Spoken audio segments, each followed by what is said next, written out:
Hoy yo te voy a hablar sobre una enfermedad espiritual, de las muchas que hay. Pero el Señor me hablaba específicamente de esta enfermedad porque es una de las fuertes que el enemigo hoy utiliza para distraernos, para alejarnos del propósito de Dios, para desviarnos a tal punto que podemos perder el reposo del Señor. Una enfermedad espiritual que es como un cáncer. ¿Usted sabía que hay unos cánceres que son silenciosos? Hay cánceres que son silenciosos, sí lo sabía, ¿verdad? Uno de esos, el cáncer de páncreas, es silencioso.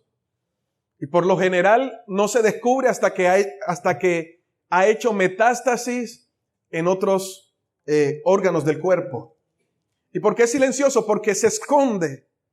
Se esconde en lo más profundo que los estudios no logran conocer o alcanzar a sacarlos a la luz. Y por eso, como es uno de los más silenciosos, es uno de los más peligrosos y de los más letales.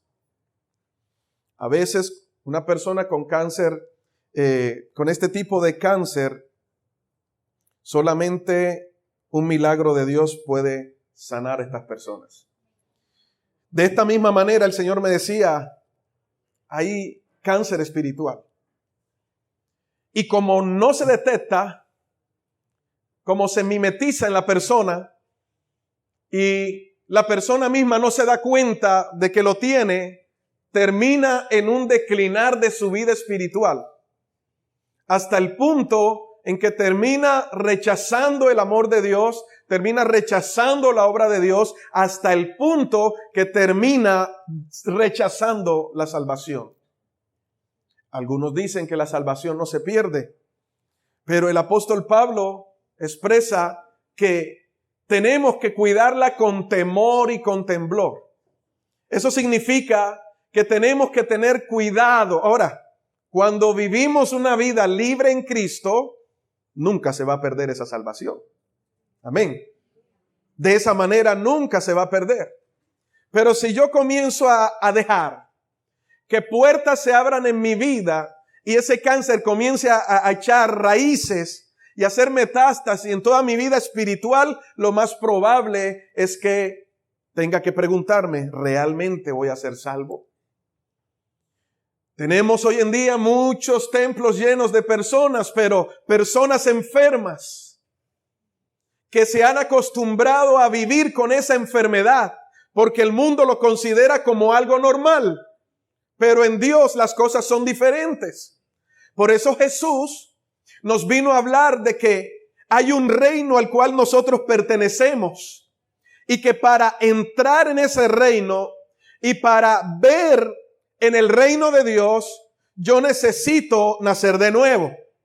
Y me dice la palabra que la primer mensaje de Jesús que continuó después de Juan el Bautista fue gritarle a la gente y decirle, arrepentidos porque el reino de los cielos se ha acercado.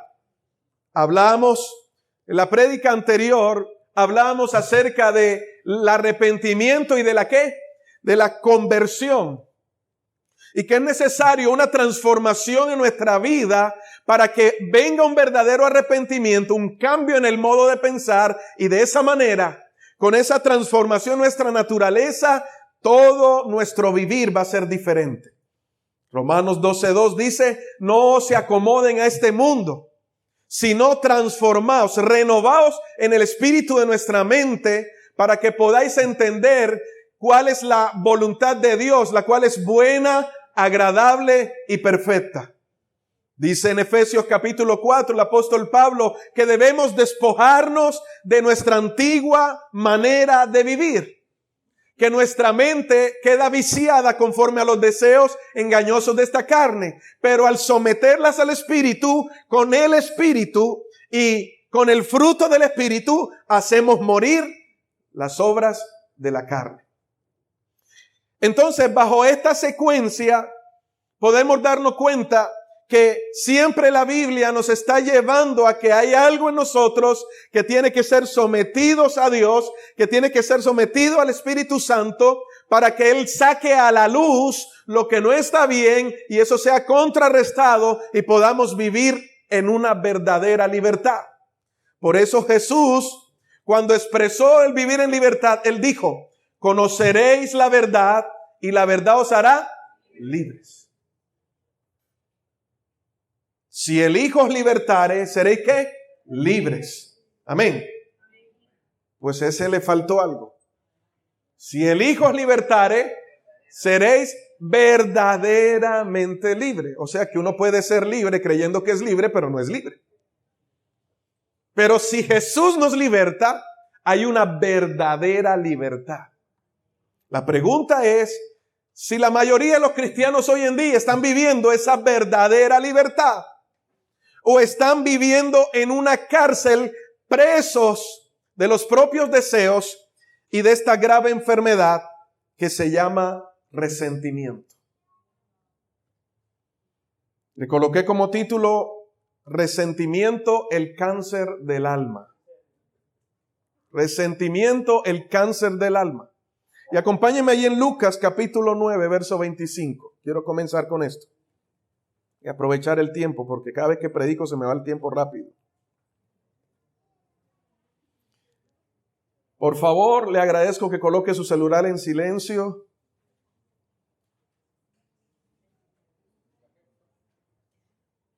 Vámonos a Lucas, capítulo 9, verso 25.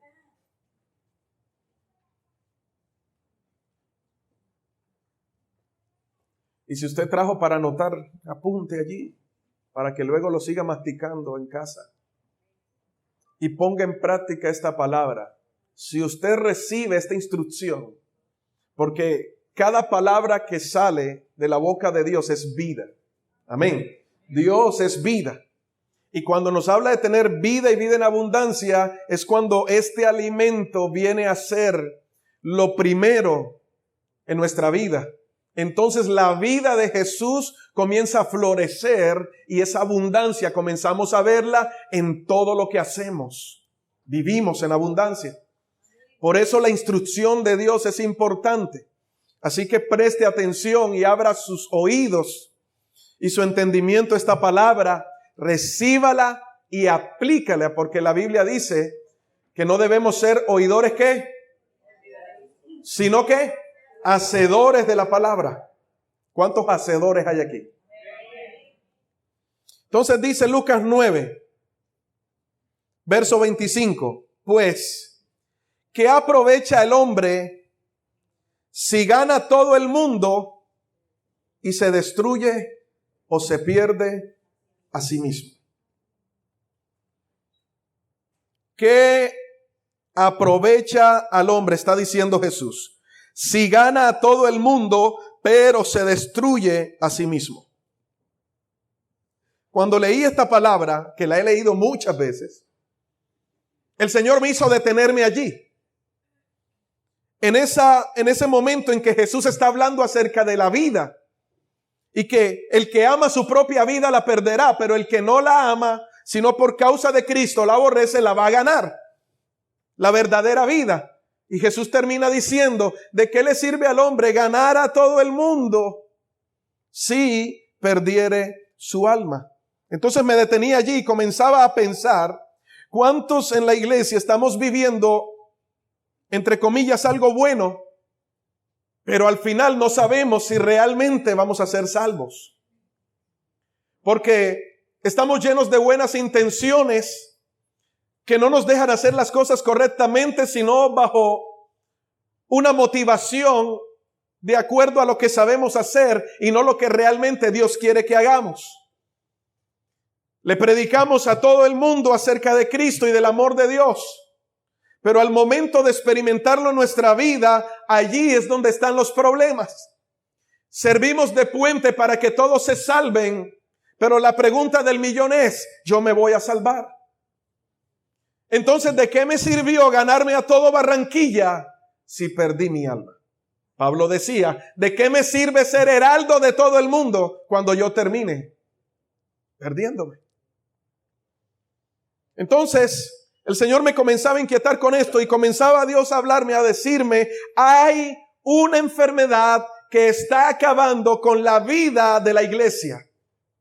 Una enfermedad que es como un cáncer silencioso que ha entrado y que no se le ha prestado atención porque se ha considerado como algo normal y lo hemos dejado que se siembre.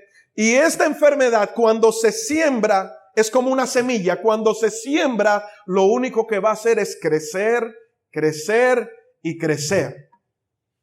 A tal punto que muchas veces vamos a pensar que haciendo cosas buenas, eso ya se ha ido de nosotros, cuando realmente allí se ha quedado para comenzar a hacer metástasis hasta el punto que trae destrucción a nuestra vida.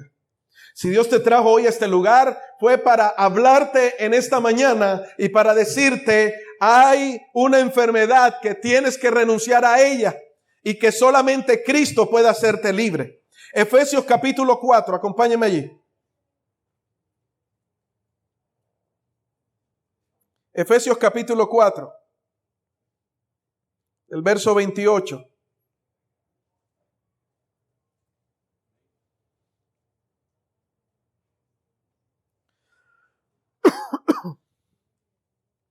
¿Ya lo tienen?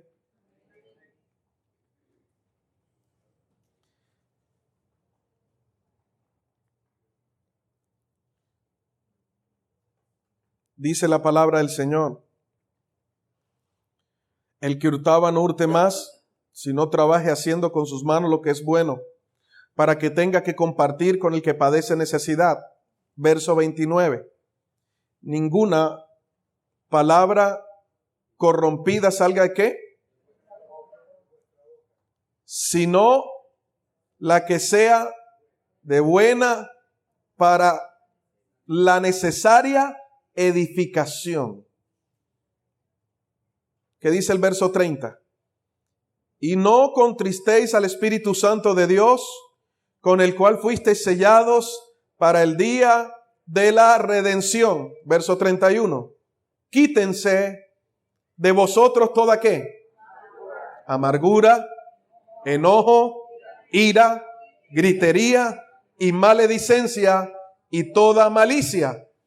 Antes sed benignos unos con otros, misericordiosos, perdonándoos unos a otros, como también Dios también os perdonó a vosotros. ¿En quién? En Cristo. Me encanta el verso 26, dice, airaos, pero no pequéis. No se ponga el sol, ¿ni qué? Ni deis lugar. ¿Puede un creyente dar lugar al diablo? Ahí usted tiene la respuesta. ¿Y cómo se le da lugar al diablo? ¿Qué dice el apóstol Pablo? Airaos, pero no pequéis. El resentimiento es una puerta abierta que le da lugar al diablo. Como le decía, como un cáncer que va carcomiendo hasta el punto que si usted no lo descubre a tiempo, se convierte en una bomba de tiempo. Ahora, ¿qué es el resentimiento? El resentimiento es un rencor, es una desazón, un disgusto, un enojo, una queja que queda de un dicho o una acción ofensiva que puede perdurar por largo tiempo y reaparecer cuando uno se acuerda de dicha ofensa. Es un tipo de sensación que causa una ligera molestia en nosotros, temporal, o un profundo malestar que puede dificultar la relación con la persona que te ha ofendido. No sé si en algún momento usted lo ha sentido. Usted habló con algún hermano, le pasó en su casa o en otro lugar y hubo un cambio de palabras que no estuvo bien y a usted le generó cierta molestia. Pero usted dijo, ya eso pasó. Y el mayor problema es hacerle el quite a lo que en el momento se formó en nuestra vida. Nos volvemos tan santos que decimos, no, ya eso se me olvidó. Yo lo di por alto. Pero si eso vuelve y se repite 2, 3, 4 veces, terminarás explotando, sacando a la luz lo que te incomodó desde la primera vez y que no pudiste resolver.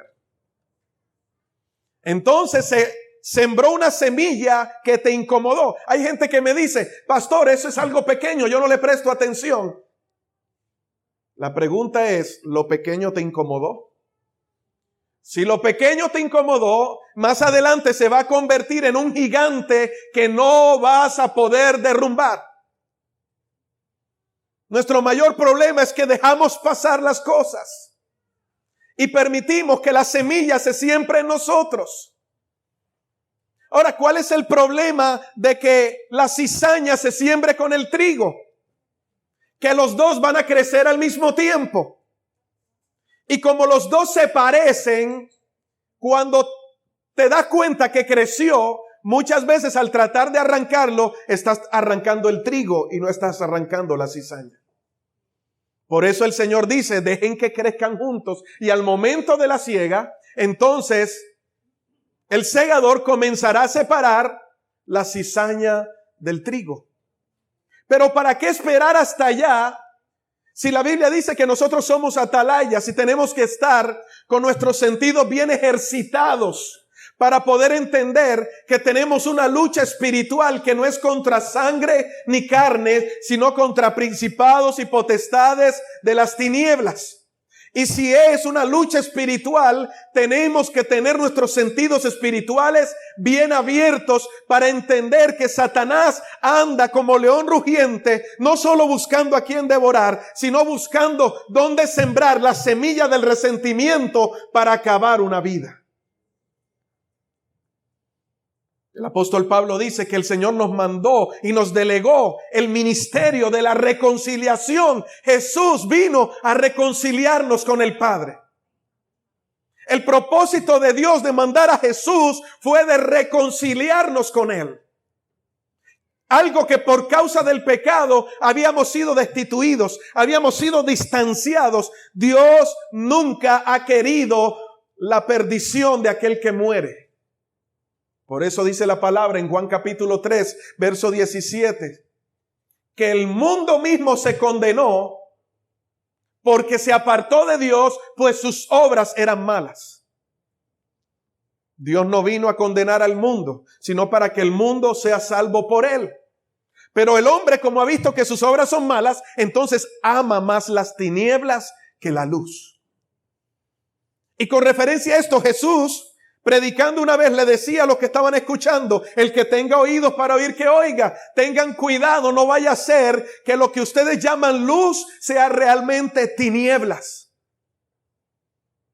Una persona que camina en tinieblas es una persona que no ve nada, por lo tanto no se preocupa por nada. Y cada vez que suceden cosas en su vida, no se está dando cuenta que son semillas que están siendo sembradas y para él todo está bien.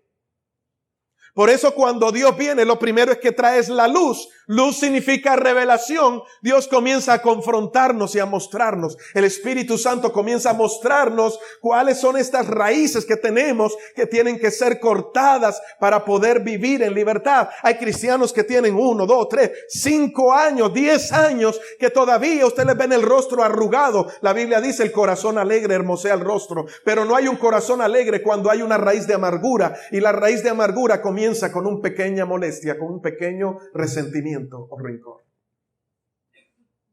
Una pequeña molestia puede causar heridas desastrosas.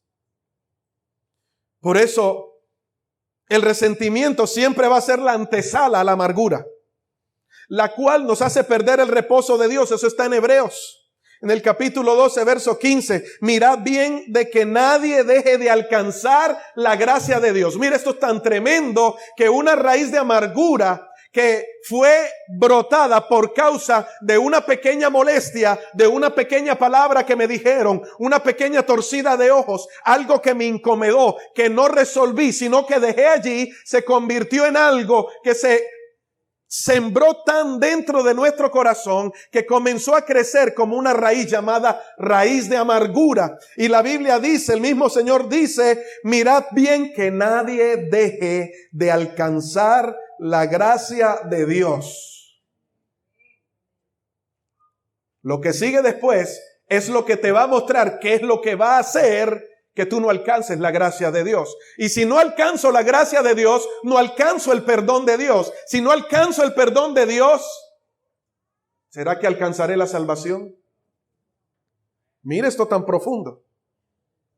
Entonces dice, nadie deje de alcanzar la gracia de Dios, de que ninguna raíz de amargura brotando cause dificultades y por ella muchos sean contaminados. Una raíz de amargura puede contaminar a otros. ¿Usted ha conocido a alguien con amargura? No mire al de al lado, míreme a mí, por favor. Y no esté pensando ahora que ojalá Julanito hubiese llegado al culto. Es que le voy a pedir el link al pastor para mandárselo. Él escuchará la palabra después, pero esta palabra tómela para usted. Todo lo que se deja en el corazón no se queda del mismo tamaño, iglesia. Va a crecer. No se queda del mismo tamaño. Va creciendo como una semilla plantada. Un simple enojo puede convertirse el día de mañana en un profundo odio. Pero todo comenzó con un enojo. Todo comenzó con una incomodidad. Algo que me afectó, que dejé pasar, pero comenzó poco a poco a destruir. El resentimiento hace más daño a la persona que lo tiene que al que se lo merece. Es una carga que se convierte en un peso pesado que no te deja disfrutar del amor de Dios. Una persona con resentimiento no disfruta del amor de Dios. Podrá decirle a Dios que le ama, pero su corazón no lo está experimentando. Por lo tanto, una de las estrategias de Satanás es causar dolor que parece insignificante entre los hermanos. Ese es su propósito. Porque él sabe que si hay una iglesia unida en Cristo, es una iglesia que va a avanzar y va a hacer que el reino de las tinieblas retroceda. Pero si él pone discordia, va a colocar división. Y si él coloca división, es más fácil de él poder entrar y destruir. Porque la iglesia en Cristo no es una sola. Entonces vino el invento, denominaciones, concilios. Yo soy de este concilio, yo soy de esta iglesia, yo soy de la otra. Entonces, si tengo un miembro de la iglesia que asiste a un culto allá, entonces ya tengo el llamado celo pastoral. Entonces ya me comienzo a levantar y a tirar sátiras por Facebook. Mire, esto es tan tremendo que hay gente, ahorita, y quiero aprovechar este momento, una gran cadena de televisión se ha levantado contra la iglesia. Univisión, si no estoy mal. Y sacando reportajes de pastores.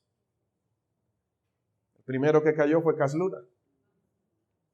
Pero ¿sabe qué es lo triste? Lo triste no es que el mundo se levante, ya eso era de esperarse. Lo triste es cuánta gente comparte el link, alegrándose del ataque que está sufriendo la iglesia. Y si la iglesia está siendo atacada, tú estás siendo atacado. Yo decía el jueves, si tú hablas mal de la iglesia, estás quedando mal tú porque estás hablando mal de ti mismo. Y no estamos unidos para defender. Entonces, sí, es que él se roba, el que él hizo esto, él hizo lo otro, tremendo templo. Pero juzgamos rápidamente porque no sabemos la historia y de dónde lo levantó el Señor. No esperes que cuando tú crezcas nadie te juzgue, porque con la misma vara que tú mediste, con esa misma vara te volverán a medir. Ese es un principio en el reino de Dios. Todo lo que siembras vas a recoger.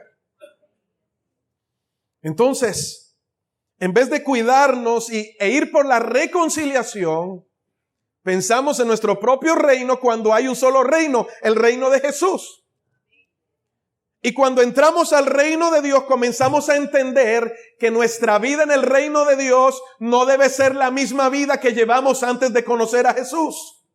Todo tiene que cambiar. Yo me lo imagino de esta manera, como cuando uno se acuesta y al día siguiente se levanta y vas a saludar a todo el mundo y nadie te conoce.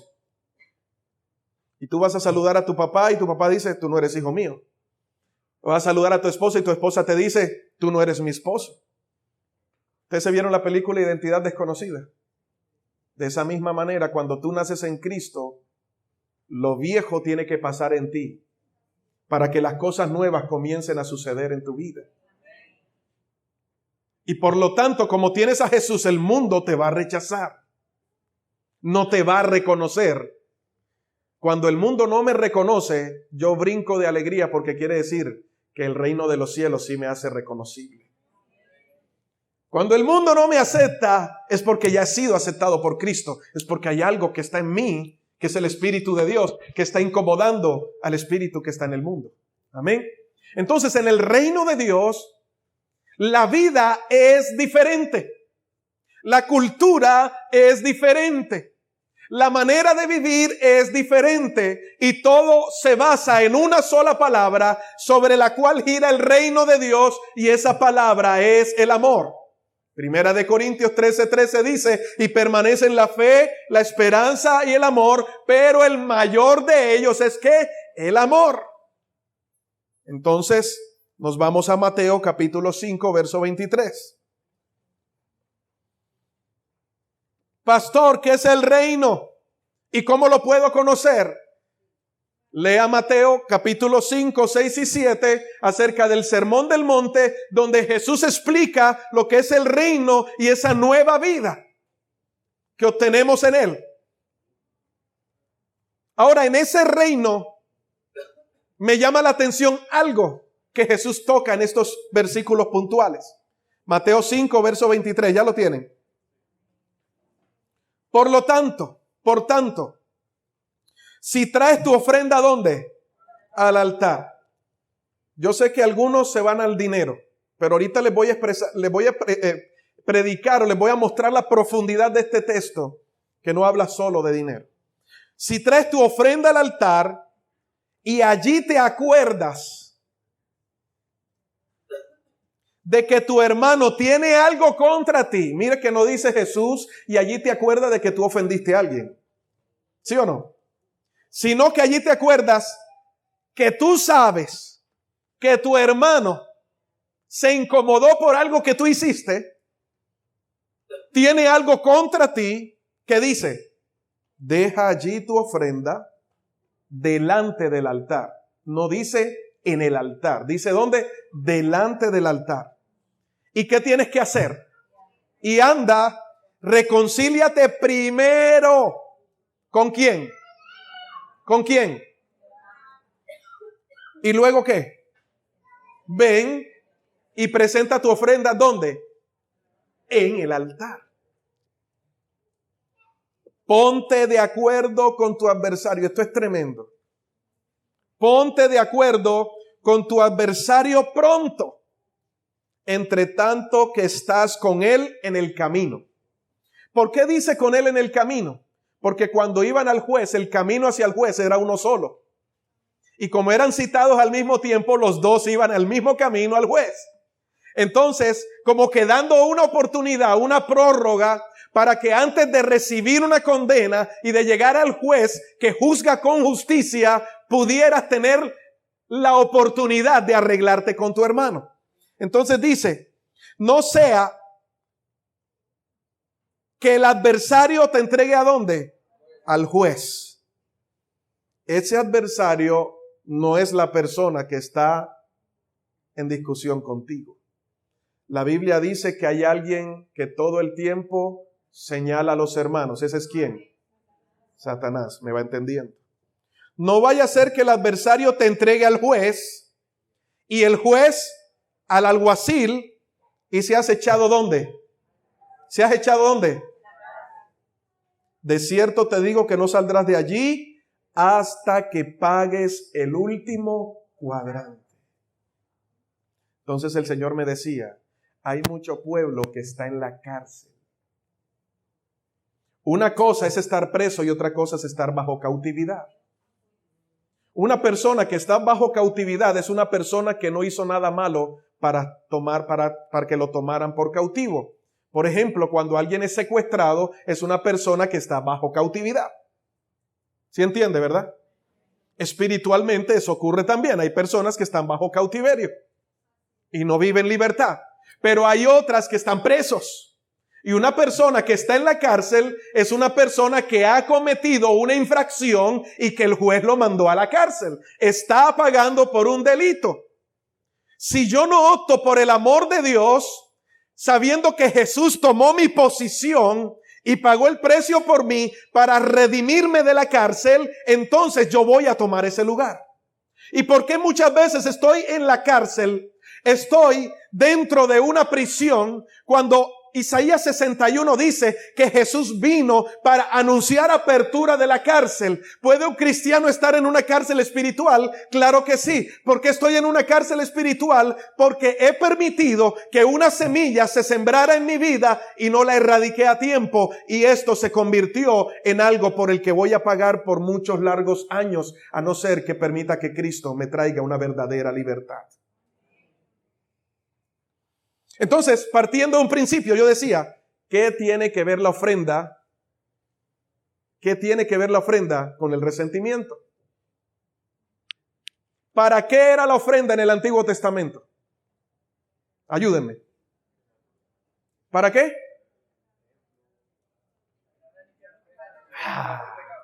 Servía como propiciación, ¿verdad? Cuando una persona pecaba, ¿qué tenía que hacer? Llevaba la ofrenda. Esa ofrenda era un cordero que era presentado en un sacrificio y por esa ofrenda usted recibía una condonación, por decirlo así. Los pecados no eran perdonados, eran cubiertos. Cristo, el sacrificio de Cristo sí perdonó nuestros pecados, una vez para siempre. Amén. Pero en ese tiempo la ofrenda servía como expiación. Entonces, en ese contexto yo comenzaba a mirar. Por eso Jesús dice, cuando vengas, y está hablando del reino, ¿no? Está hablando del sermón del sermón del monte. Y comienza a explicar, si usted lee unos textos más atrás, comienza a hablar sobre el amor hacia los hermanos. Por ejemplo, verso 22. Verso 21 dice, oísteis que fue dicho a los antiguos, ¿no qué? ¿No qué? No matarás. Y cualquiera que matare será culpable de juicio. Pero la ley para ellos significaba matar, era igual a quitarle la vida a alguien. Pero, dice Jesús, pero yo os digo, ¿quién es la gracia? ¿Quién es la gracia? Cristo es la gracia. Entonces la gracia está diciendo, pero yo os digo que cualquiera que se enoje. Ay, ay, ay. ¿Cuántos enojones hay aquí? No me responde. Que cualquiera que se enoje contra su hermano será ¿qué? Culpable de juicio. Y cualquiera que diga necio a su hermano será culpable ante el concilio. Y cualquiera que le diga fatuo quedará expuesto ¿a quién? Al infierno de fuego. ¿Qué será esa palabra fatuo? ¿Cómo? Si lo leemos en la Nueva Traducción Viviente en el verso, vamos a leerlo allí. ¿Cómo? Idiota. Es que tú eres un idiota. Por esa palabra te puedes ir al fuego del infierno. No lo digo yo, lo dice Jesús. Es que yo estoy bajo la gracia, eso era la ley. La gracia dijo. La ley dice, si tú lo tocas y lo matas, te vas a juicio. Pero Jesús dijo, si tú lo dices, si lo piensas. Por eso dice en Primera de Juan, dice la palabra, que si tú piensas mal contra tu hermano, ya eres condenado porque eres un homicida. ¿Cuántos sicarios habemos en la iglesia congregándonos todos los domingos?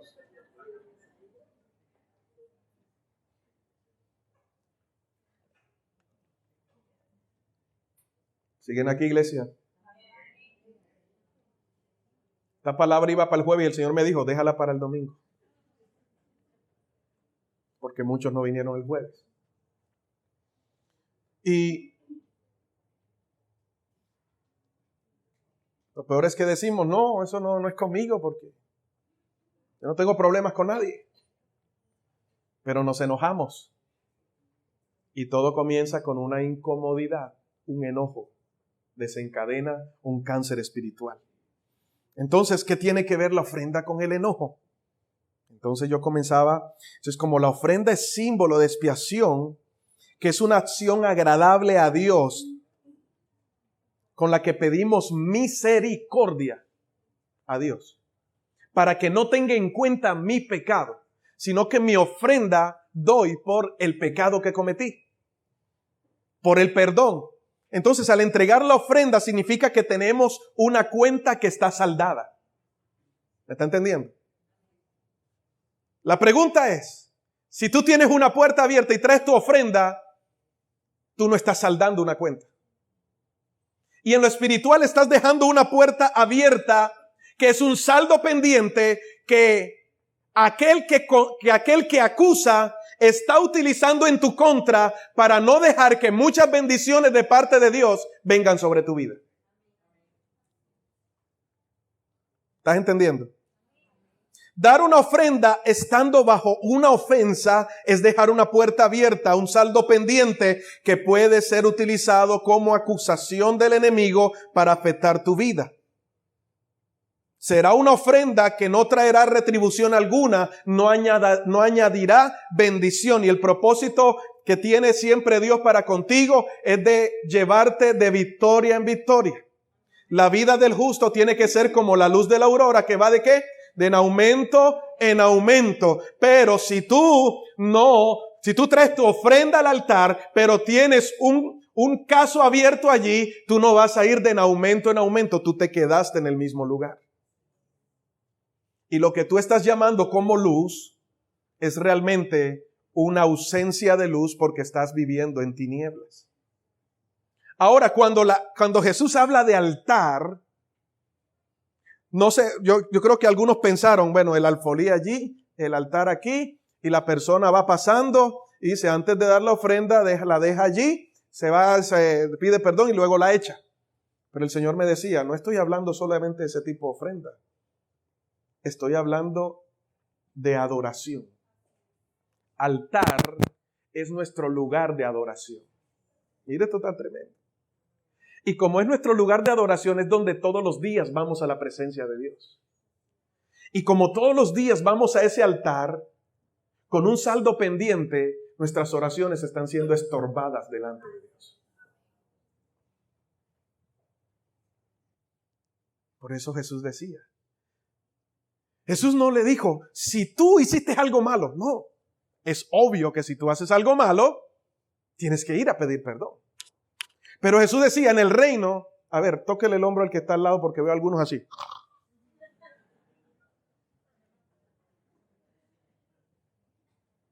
Mientras estoy predicando, el diablo está haciendo, duérmete niño, duérmete ya, que viene Coco, vengo yo y te voy a comer. Espante el sueño porque Dios está hablando. Esto no va a generar muchos amenes porque es una enseñanza, porque es una instrucción de parte de Dios. Así que no se me distraiga. Algunos ya se están metiendo en Facebook, están hablando por WhatsApp. Entonces, cuando habla de esa ofrenda, la ofrenda debe ser agradable a Dios. La Biblia dice que tenemos que presentar nuestros cuerpos como sacrificio vivo. Ese sacrificio es ofrenda. Tú, delante de Dios, todo el tiempo estás presentando tu vida como sacrificio vivo delante del Señor. ¿Me estás entendiendo? Y cuando tú vas delante del altar a presentar tu petición, cuando hablamos de ofrenda, hablamos de relación y hablamos de comunión. Entonces, cuando tú vas a tener comunión con el Padre, tú no escuchas claramente la voz del Padre. Tú vas a orar y tú le vas a hablar a Dios, pero nunca hablaste con Dios. Y todo el tiempo estás pidiendo señal para ver si es o no es de Dios, porque no tienes la seguridad que viene de Dios. Todo el tiempo estamos diciendo, Señor, si pasa la placa UYX337, eso es porque viene de ti, Señor. Todo el tiempo estamos pidiendo señal. Pero cuando usted tiene una comunión, usted está conectado. Su espíritu está conectado con el Espíritu de Dios. Y como el Espíritu de Dios conoce lo profundo de Dios, Él le va a revelar la voluntad de Dios a usted. Pero como hay algo que está allí interviniendo, cada vez que el Espíritu te quiere decir algo, ese saldo pendiente, ese resentimiento, esa raíz de amargura, esa pequeña semilla está evitando como un techo de bronce que la gloria de Dios descienda sobre ti. Entonces sientes un Dios a medias, escuchas una palabra a medias y cuando Dios te da un consejo te entra por aquí, te sale por acá y estamos jugando al evangélico, pero nuestra vida no ha sido transformada.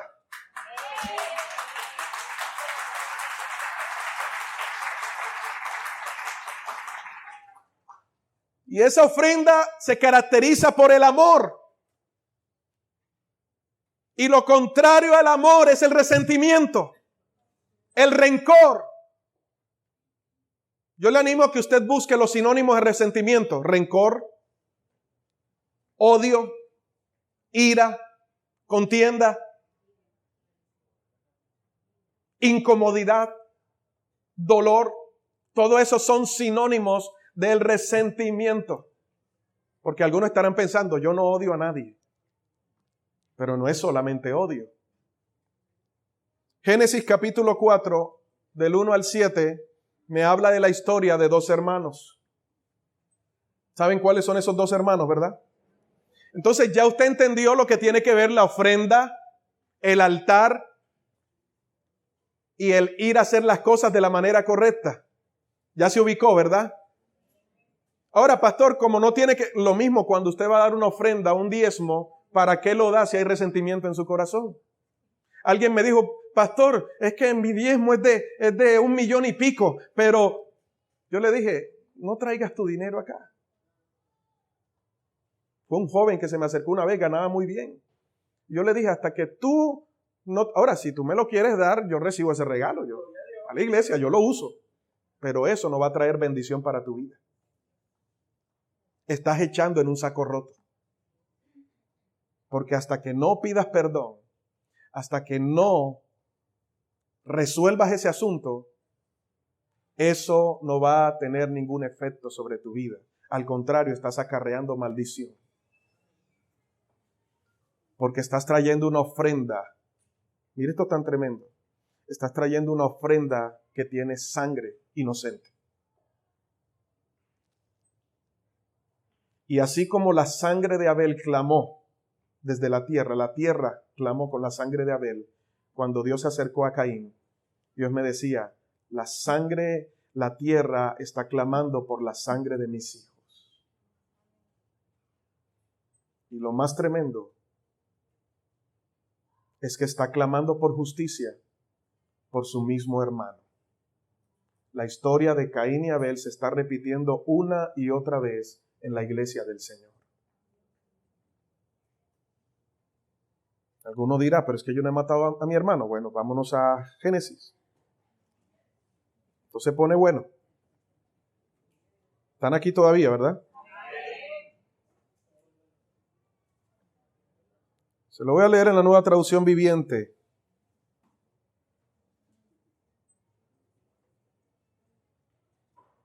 Desde el verso 5 dice, Génesis 4.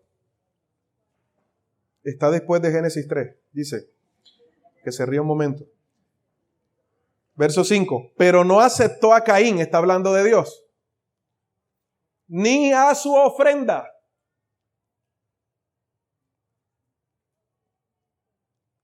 Esto hizo que Caín, ¿qué? Se enojara mucho y se veía como decaído. Cuando una persona tiene amargura, se ve decaída. No es feliz. Y por más que sonría, se le ven las patas de gallina. No es feliz. Puede hacer la mueca, pero uno sabe que está sonriendo por fuera. Por ahí dicen que los ojos son ¿qué? Algo se nota en tu mirada, ¿verdad? Entonces, dice que a Caín se le veía decaído. Yo me imagino que Caín andaba con la cabeza gacha, triste, aburrido. O muchos cristianos hoy, pastor, ando aburrido. Aburrido de la vida. ¿Por qué? Porque Dios no lo aceptó a él ni su ofrenda, porque no tenía un corazón dispuesto. Abel había dado la ofrenda como era debido, Caín no. Entonces Dios viene y le toca la puerta a Caín y mire lo que sucede en el verso 5, verso 6. ¿Qué le dice Dios? ¿Por qué estás tan enojado? Preguntó el Señor a Caín. ¿Por qué te ves tan decaído? Verso 7. Serás aceptado si haces lo correcto. Pero si te niegas a hacer lo correcto, entonces ten cuidado, take it easy. El pecado está ¿qué? A la puerta, al acecho y ansioso. Mira, le da una característica de una persona, ¿o no? O una cosa puede estar ansiosa. ¿Una cosa puede estar ansiosa? No. Pero dice, el pecado está a la puerta, tocando, está al acecho y está ¿qué? Ansioso por controlarte. Pero tú debes dominarlo y ser ¿qué? Su amo. Wow, estas palabras son tan tremendas que muchas veces Dios nos está hablando y nos está diciendo, perdona, hey, ponte a cuentas. Y nosotros, como si no fuese conmigo. Ya yo lo dejé pasar. Ya eso le eché polvo. Ya eso lo enterré. Y cuando surge otro inconveniente igual, comienza ese dolor a removerse otra vez. Porque de pronto tú lo trataste de borrar de tu mente, pero quedó guardado en tu corazón. Y el corazón produce vida al cuerpo, o sea que el cuerpo recuerda lo que te hicieron. Entonces, Dios le dijo a Caín, ojo, Caín, te conozco, muchacho. Te conozco, te conejo, Caín. Tú tienes algo. ¿Sí o no? Es como cuando uno le pregunta a la esposa, ¿qué tienes? Nada. Mi amor, pero tú tienes algo. No tengo nada. ¿Le ha pasado a los esposos aquí? Es algo normal, ¿verdad? Mi amor, pero... Chao. Dios te bendiga, que te vaya bien.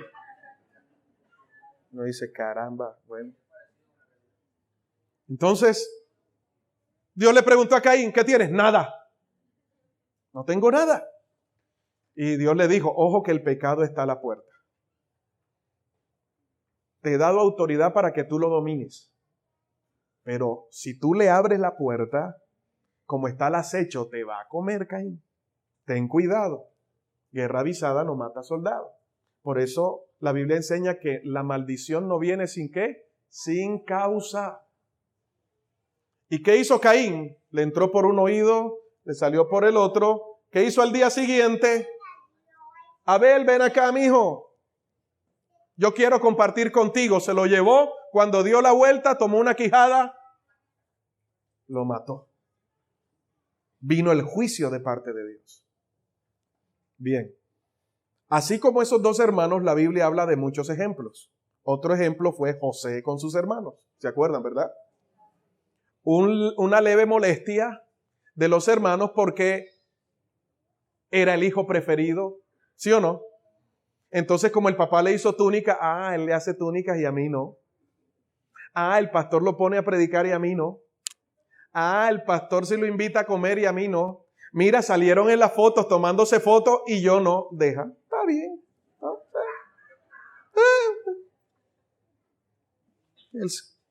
Que el Señor juzgue entre él y yo. Entre hermanos. Y los hermanos dijeron, vamos a matarlo. Porque el fin de todo resentimiento es muerte.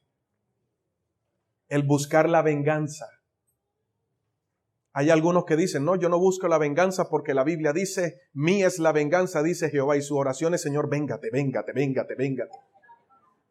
Y si puedes, Señor, heme aquí, úsame a mí, Señor. O algunos dicen, yo no es que me sienta mal, pero tengo un fresquito. Ese fresquito te puede llevar al infierno. Qué palabra tan dura, ¿verdad? Otro ejemplo, Jacob y Esaú. ¿Se acuerdan de Jacob y Esaú? Jacob le quitó la primogenitura y Esaú se llenó de que él le tocó huir porque su hermano lo iba a matar. Otro ejemplo fue Absalón. ¿Se acuerdan de Absalón? Absalón tuvo un grave problema que David no supo manejar. Y ese es el problema cuando usted deja que el resentimiento crezca en su casa, crezca contigo, porque te afecta a ti y afecta a toda tu familia. ¿Sabe qué pasó con ese problema familiar? Que Amón mandó a llamar a su hermana. Y le gustó tanto a su hermana que la terminó violando. Violó a su misma hermana. La hermana comenzó a llorar y Absalón se dio cuenta, como David también, de lo que había hecho su hermano. Y su hijo, David no hizo nada. Lo dejó pasar. Como muchas veces usted deja que sus hijos hagan lo que hagan, usted lo deja pasar. David lo dejó pasar. ¿Y qué pasó? Absalón no lo dejó pasar. Eso se formó una raíz, una semilla que comenzó como una raíz a crecer y a crecer. Y dice la palabra que Absalón dejó pasar un tiempo. Y luego le dijo a sus criados, quiero hacer una fiesta con mis hermanos. Invítenlos a todos. Emborráchenlos. Y cuando estén borrachos, cojan a mi hermanito, que ya ustedes saben quién es, se lo llevan aparte y que parezca un accidente. Y así lo hicieron. Absalón mató a su propio hermano porque había violado a su hermana. Tremendo cuando eso se ve en una familia, ¿verdad? ¿Y sabes cuál fue lo peor también? Que Absalón se levantó en rebeldía porque el resentimiento crea rebeldía. Desencadena rebeldía. Yo no me sujeto, que se sujete otro. Mira, ¿quién va a decir que en esa iglesia? Porque cuando una persona sale resentida, sale hablando de todo. Todos tienen la culpa menos él. ¿Sí o no? ¿Usted quiere conocer a alguien resentido? Escúchelo. Yo vengo de tal iglesia, me fue mal, me fue así como perro en misa, me trataron de esta manera, el pastor se portó así, mis líderes se portó. Hombre, si usted salió de otra iglesia, sale callado. Cuando David salió de Saúl, él no le dijo a nadie que se iba a ir para una cueva, él se fue en silencio. Amén. No salimos con el resentimiento, pateando por ahí. Nunca me vieron. Los hermanos pequineros. ¿Y qué tiene, hermano? ¿Qué le pasó en la iglesia? Y tiemblan y todo. Esos son los pequines los que tiemblan, ¿no? Hasta se les salen los ojitos igualitos. Entonces, Absalón trató de quitarle el reino a su papá y de matarlo. Y David tuvo que levantarse para proteger el reino. Y Absalón terminó quitándose la vida porque iba montado en su caballo, tenía una cabellera muy larga, el cabello se le enredó en una rama, lo ahorcó. Ese fue el resultado de su rebeldía. Entonces, ¿qué tengo que hacer yo, pastor? Y usted ve en la Biblia varias personas que han tenido resentimiento. ¿Qué tengo que hacer entonces si eso está germinando en mi vida? Si, pastor, todo lo que usted está diciendo me está cayendo a mí. ¿Qué tengo que hacer? Entonces, para sanar hay que tener un diagnóstico y a darle una pronta solución. Entonces, ¿qué dijo Jesús? Deja tu ofrenda ahí, no me adores, porque tu adoración no es sincera. Porque ¿cómo puedes decirme que me amas si no me estás viendo y a tu hermano lo estás odiando a quien estás viendo? Entonces, ¿sabes qué, mijo? Calladito la haces mejor. Déjala ahí. Déjala ahí. Quédate ahí antes del altar. Todos los días, ¿para qué viene a decir, Señor, perdóname si tú no perdonas a nadie? Entonces, déjate ahí tu ofrenda, deja ahí tu adoración y ves y qué. Corre a arreglarte con tu hermano. Corre a reconciliarte. No, Señor, ese va a ser mi propósito para el 2019. ¿Qué 2019 y qué cuarto? Ahora mismo, corre a arreglarte con tu hermano. Es lo que está diciendo el Señor. Ahora, ¿cuántos aman a Dios? Jesús dijo, el que me ama, mis palabras guardará. Si usted tiene resentimiento en su corazón y no lo hace, usted no ama a Dios, usted te está engañando, no venga más. Usted está perdiendo el tiempo aquí. Así de fácil, iglesia. Estás perdiendo el tiempo. Usted no está aquí para decirle, ay, qué bonito te ves, ay, pobrecito, ay, qué lindo. No, ya es tiempo de crecer. Si usted ama a Dios, usted cumpla la palabra de Dios. Y si la palabra de Dios te dice que usted tiene que perdonar, ¿qué más vas a esperar? Un resentimiento trae enfermedad. Hay gente enferma que van del médico y el médico le hace todos los exámenes posibles. No le encuentra nada porque es una raíz de amargura. Les da cáncer, les da de todo, no le encuentran nada y resulta que es una falta de perdón porque tu papá alguna vez te maltrató y eso lo guardaste y cada vez que ves a tu papá sientes dolor, sientes tristeza, decepción, te enfermaste, los médicos no te encuentran nada y no vas a ser sano hasta que llames a tu papá y le digas, ¿sabes qué, padre? Perdóname. Jesús lo dijo. No dejes que pase el tiempo porque cada vez que pasa el tiempo Satanás te coloca una película.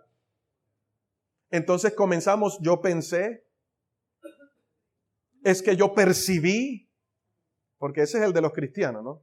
El Señor me mostró, yo siento en el espíritu, yo no sé qué espíritu.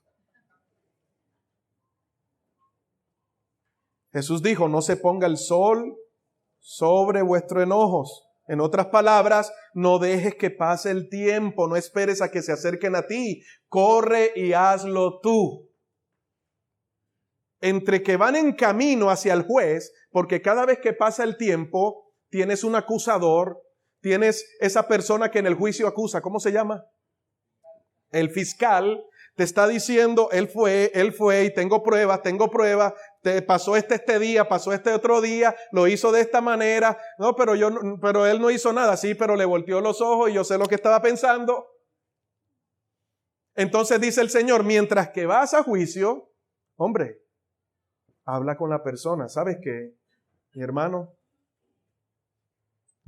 No vaya con la típica. ¿Sabes qué, mi hermano? Yo te perdono.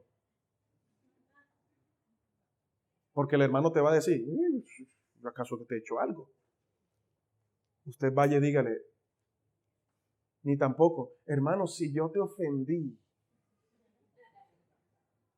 Es que como tú te molestas con todo, pero si yo hice algo.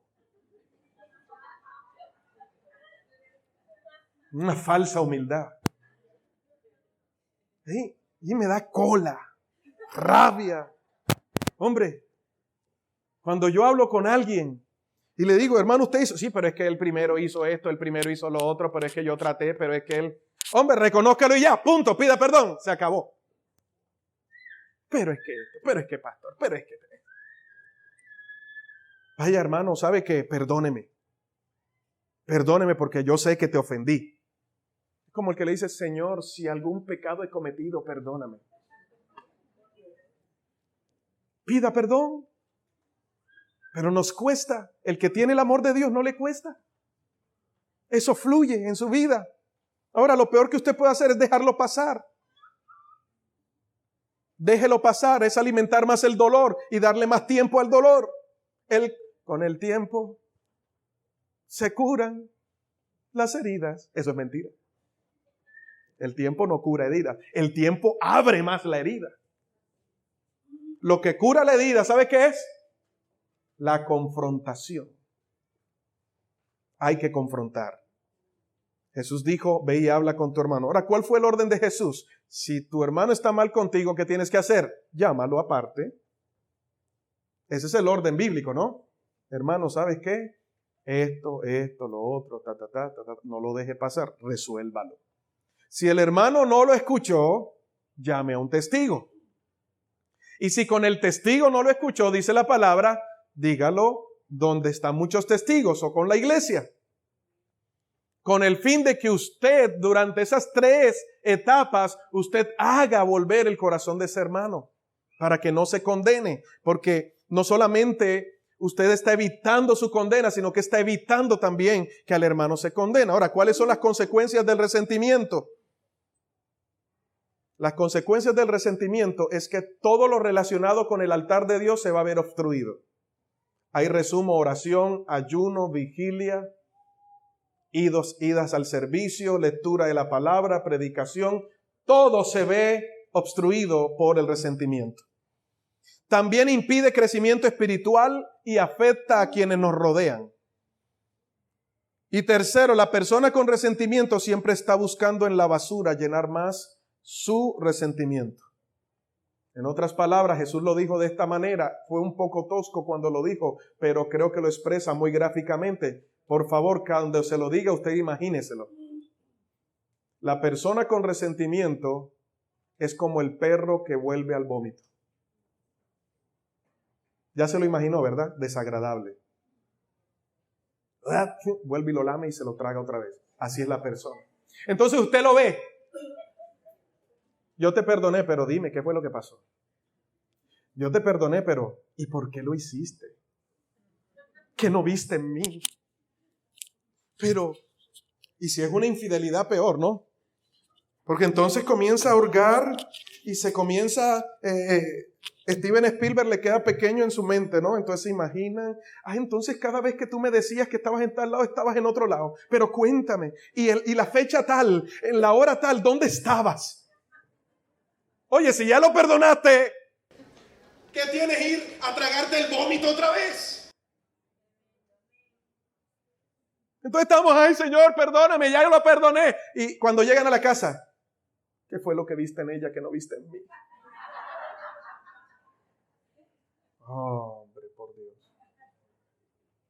Vuelve el puerco a revolcarse en su lodo.